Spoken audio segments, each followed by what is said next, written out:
আপনারা জানেন যে নিউটনের ৩টি সূত্র রয়েছে এবং সেই ৩টি সূত্র আমাদেরকে মনে রাখতে হয়। কিন্তু এগুলো মনে রাখতে গিয়ে অনেক সময় উল্টোপাল্টা হয়ে যায় আর আবার অনেক সময় মনে থাকে না। তাই আমি আজকে একটা ছোট্ট গল্পের মাধ্যমে এই ৩টি সূত্র কিভাবে মনে রাখা যায় তা বলে দিব। তো চলুন শুরু করা যাক। তো অনেক দিন আগের কথা, বাড়ির চারিপাশে বেশ কয়েকটা চারা গাছ লাগাইছি। এখন তিনি কয়েকদিন পর দেখতে গেল চারা গাছগুলোর কি অবস্থা। গিয়ে দেখে একটা ছাগল তার কয়েকটা চারা গাছ খাই দিয়েছে। এটা দেখে তো স্যার খুব রেগে গেল। স্যারের পাশে একটা বল ছিল, তো ওই ছাগলটাকে লক্ষ্য করে স্যারে বলে একটা লাথি মারে। ছাগলটার উপর লাথি বলটা গিয়ে তো পড়েনি, উল্টা গিয়ে পড়ছে একটা দেয়ালে। দেয়াল থেকে ঘুরে এসে স্যারের নাকে লাগে আর ওইখান থেকে স্যারের নাকটা লাল হয়ে যায়।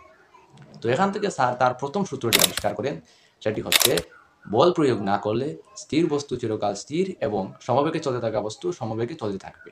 অর্থাৎ বলটি ওই জায়গায় স্থির অবস্থায় পড়েছিল, স্যার ওটাকে বল প্রয়োগ করে লাথি মারছে, ফলে ওটা দেয়ালে গিয়ে ধাক্কা খাইছে আর এটা স্যারের নাকটা লাল করছে। বলের আঘাতে স্যারের নাকটা লাল আর রাগে স্যারের মাথা লাল। এবং স্যার দৌড় দিয়ে গিয়ে ছাগলটা ধরে ফেলল। ধরে ফেলে দেখে এটা তো তার প্রতিবেশী ফখরুলের ছাগল। তখন স্যার এফ বলে ছাগলটাকে জুড়ে একটা লাথি মারে। ছাগলটা মেয়ে বইলা উল্টে গিয়া গোবরের উপর পড়ে।